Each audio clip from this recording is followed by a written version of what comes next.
থেকে আপনাদের খাওয়া দাওয়ার ব্যবস্থা করা হয়েছে। এই অর্থটি দলের নেতাকর্মীদের চাঁদার বিনিময়ে অর্থটি ধীরে ধীরে গড়ে উঠেছে। সেই ফান্ড থেকে আপনাদের খাওয়ার ব্যবস্থা করা হয়েছে।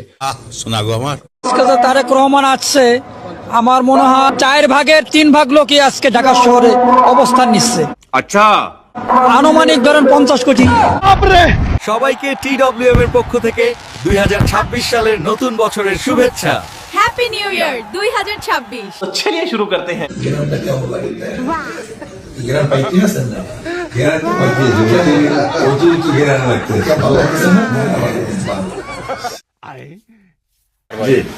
ঠিক আছে, আপনি তো জি ঠিক আছে, আচ্ছা বন্ধ দিয়েন না।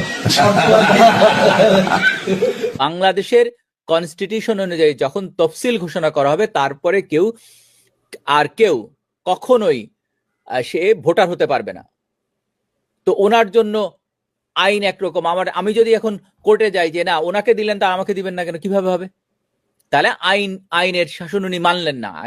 উনি দেশের প্রধানমন্ত্রী হতে চান, ভালো কথা, ডেফিনেটলি যে উনি ভালো প্রধানমন্ত্রী আছে, ভালো কথা, কিন্তু সেটা তো আইন মেনে হতে হবে। তো উনি আইন মানছেন না। আমিরের বই তো তারে ভোট দিবে না, আমিরের বই তো তারে ভোট দিবে না। তা আমরা তো অনেক পরের কথা। ঢাকা শহরে প্রত্যেকটি জামাতের প্রার্থীদের জামানত অবশ্যই বাজেয়াপ্ত হবে। সুটিয়ে লাল করে দেবো, নোংরামি বার করে দেবো। এখানে 95% বিএনপি করে এবং বিএনপি পরিবার। এখানে কোন রকমের জামাত শিবিরের কোন মহিলা পুরা সদস্য এখানে ঢুকতে দেওয়া হবে না, একদম ফিরেবেন যদি চাষি আগামী নির্বাচনে আমাদেরকে ভোট দেবেন, আর এই ফ্যামিলি কার্ড রাখেন, প্রত্যেক মাসে মাসে 5-6 হাজার করে টাকা পাবেন। এই কার্ড আমার লাগবে না, এই কার্ডটা আমার দরকার না। আমি যারা গরিব সেরকম গরিবই থাকি, আমার এই কার্ডের দরকার নেই। যারা চাঁদাবাজি করে তাদের এই কার্ড দেবে, তারা খাক, আমার দরকার নেই। চাষি আপনাকে ধন্যবাদ, সত্যি কথাগুলো বলার জন্য আপনাকে অসংখ্য ধন্যবাদ। এইরকম গ্রামের চাষি, চাচা, মামা, খালা, খালু সবাই যদি বুঝতে পারতো, জানতে পারতো। সঠিক বলেছেন।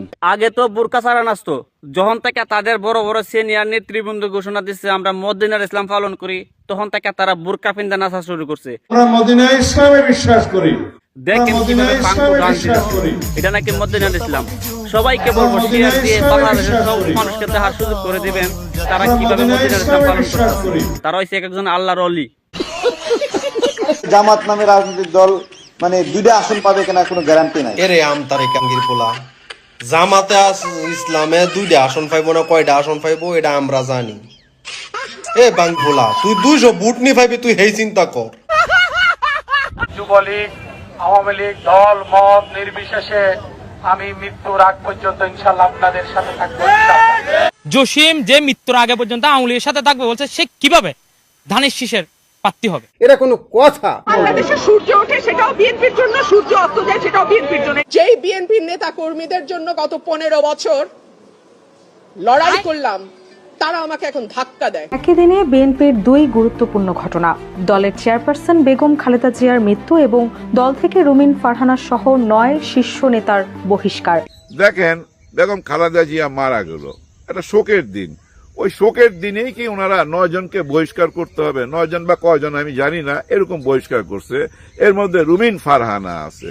ওই দিনই বহিষ্কার করতে হবে। 4টা দিন অপেক্ষা করেন, শোক 3টা দিন শোক যাক না, তারপরে বহিষ্কার করেন। ওনারা এত বছর বিএনপি কইরা আসলো, এত বছর আপনাদের সঙ্গে থাকলো, ওদের অপরাধ কি? আপনারা ওদেরকে টিকিট দেন নাই, ওদেরকে প্রার্থী বানান নাই, ওরা স্বতন্ত্র দাঁড়াইছে। এখন স্বতন্ত্র কেন দাঁড়াবে না? ওরা তো ভাই 15-16 বছর জুলুমের শিকার হয়েছে, অনেক কাজ করছে। হ্যাঁ ভাই, মাঠ পর্যায়ে কাজ করছে। এখন আপনারা আসন ভাগাভাগি করতে গিয়া ওইখানে অন্য কাউকে দিয়ে দিচ্ছেন। এই কষ্টটা সইবার সময় তো দিবেন। ওই এক দুঃখের মধ্যে আরেকটা দুঃখ দিয়ে দিলেন বহিষ্কার কইরা, এইটা ঠিক হইল না। এরকম নিষ্ঠুরতা দেখাইলে হয় কি জানেন? এই মানুষগুলা কি পাইলো আপনাদের কাছে? আপনাদের কাছে না পাইলো প্রার্থী হওয়ার সুযোগ, না পাইলো আপনার দলে থাকার সুযোগ। বহিষ্কার করে দিলেন। এই রুমিন ফারহানা কি ফাইটটা না দিছে ভাই গত 15-16 বছর। কিছু হইলে তো অবদান আছে ভাই, আছে না? কিন্তু ওইটার কি প্রতিদান দিলেন? দিতে পারলেন না। 2024-এর 5ই আগস্টের পর বিএনপির সবসময় একটা খাইশ ছিল খালেদা জিয়ার এই তুঙ্গস্পর্শী জনপ্রিয়তাকে ভোটের বাক্সের ভোটে রূপান্তরিত করবে। এখন কেউ প্রশ্ন তুলতেই পারে যে খালেদা জিয়া তো বিএনপির চেয়ারপারসন, তিনি রাজনৈতিক নেত্রী, উনাকে উনার দল নির্বাচনে যে তার কাছে ব্যবহার করবে না। কিন্তু খালেদা জিয়াকে তার নিজের দলের লোকেরা এবং তার দলের বাইরে এই সরকারের লোকেরা এমন ভাবে নিজের স্বার্থ সিদ্ধির জন্য ব্যবহার করছে, তা শুধু নিন্দাযোগ্যই না, খালেদা জিয়ার ঐতিহাসিক অবস্থানকে ক্রমাগত তারা ছোট করছে। প্রথম করলো সেই ওয়াকরুজ্জামান প্রভুপাদ, সে খালেদা জিয়ার বাসায় গিয়ে দেখা করলো, খাবার টাবার রেন্দে নিয়ে গেছিল। কি দেখাইতে গেছে? হাসিনার আমলে উনার কোনো দেখতে যাওয়ার খায়েশ হইল না, উনি কোনো রোল প্লে করলেন না। যেই হাসিনা পলাইছে, আপা পলাইছে, তখন উনি দেখতে গেছে, দেখাইতে গেছে যে আমরা আর্মি বিএনপির সাথে অ্যালাইন্ড, একসাথে বরাবর। আগামীতে বিএনপি তো আসিচ্ছে ক্ষমতায়, আমরা সিস্টেম করে ফেলেছি, আর্মি জেনারেল সিল করো, গুম গুম করিচ্ছ, বিন্দাস করো, কোনো সমস্যা হবে না। তারপর সশস্ত্র বাহিনী দিবসে আনা হইলো খালেদা জিয়াকে, ওনারা বিদায় দেওয়ার সময় ভিড় করে বারবার মুখ ঝুঁকে ঝুঁকে কথা বলিচ্ছে, দেখেন। তারপর স্যালুট দিয়ে আবার বোঝানো যে আমরা আসি একসাথে মিলে জুলে বিএনপির সাথে। ওনাকে আনার টাইমে, সশস্ত্র বাহিনী দিবসে আনার টাইমে ভয়ঙ্কর ভিড়ের মধ্যে আনা হয়েছে, দেখছেন। ইনফেকশন তো হয়েছে প্রোগ্রামে যাওয়ার পরেই, তারপরে উনি অসুস্থ হইলেন। ওয়াকার আর বিএনপির অ্যালাইনমেন্ট দেখানোর কাফফারা দিতে হইল জাতিকেই হবে। আমি তখনই লিখছি যে যেভাবে ভিড়ের মধ্যে দিয়ে ওনাকে গাড়িতে তোলা হয়েছে তা মোটেই ঠিক হয়নি। ম্যাডাম যে গুরুতর অসুস্থ সেটা কেউ বিবেচনায় রাখেনি, তার আশেপাশে ভিড় জমতে না দেওয়া এবং কথা বলার সময় অন্তত 1 মিটার দূরত্ব বজায় রাখা উচিত ছিল। এমনকি উনাকে যারা আনা নেয়া করছে বা কথা বলছে তাদের সবার তো নিজের মাস্ক পরা উচিত ছিল, ম্যাডামকেও মাস্ক পরে রাখা উচিত ছিল। দেখা গেছে ম্যাডামের মাস্ক এখানে নিচে নামায় রাখছেন। ম্যাডামের মেডিকেল টিমের উচিতই হয়নি কোনোভাবে এই অনুষ্ঠানে যাওয়ার অনুমতি দেওয়া, আর দিলেও সংক্রমণ প্রতিরোধের ন্যূনতম, ইনফেকশন প্রতিরোধের ন্যূনতম ব্যবস্থা নেওয়া হয়নি। তারপরে দেখেন বিএনপি নিজে কিভাবে খালেদা জিয়ার ইমেজ নষ্ট করছে। খালেদা জিয়াকে 3টে আসনে প্রার্থী করছে, উনি গুরুতর অসুস্থ, অচেতন অবস্থায় হাসপাতালে, উনার হাতের টিপসই নিয়ে মনোনয়ন জমা দেওয়া হয়েছে। একজন মানুষকে তো সজ্ঞানে সচেতন সম্মতি দিতে হয়।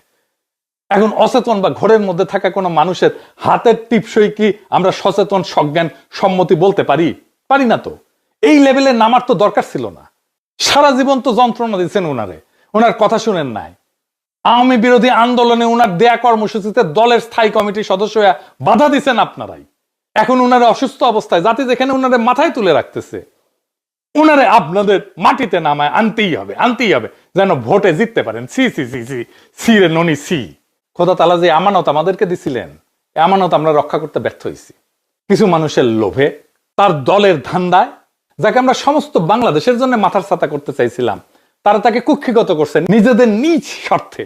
যে মুখে ইনসাফ এবং হকের আলো দেখার কথা ছিল সেখানে তারা আইকা দিছে দলের দাগ, ছাপ্পা লাগাই দিছে, সত্যের উপরে মিথ্যার সিলমোহর লাগাই দিছে। তিনি আজকে দুনিয়ার সব সীমানার ঊর্ধ্বে, নির্ভরতার সেই দৃষ্টি মিলছে মহাকালের প্রান্তে। বেঁচে থাকলে লোভীদের এই ফিতনা এবং জুলুম দেখে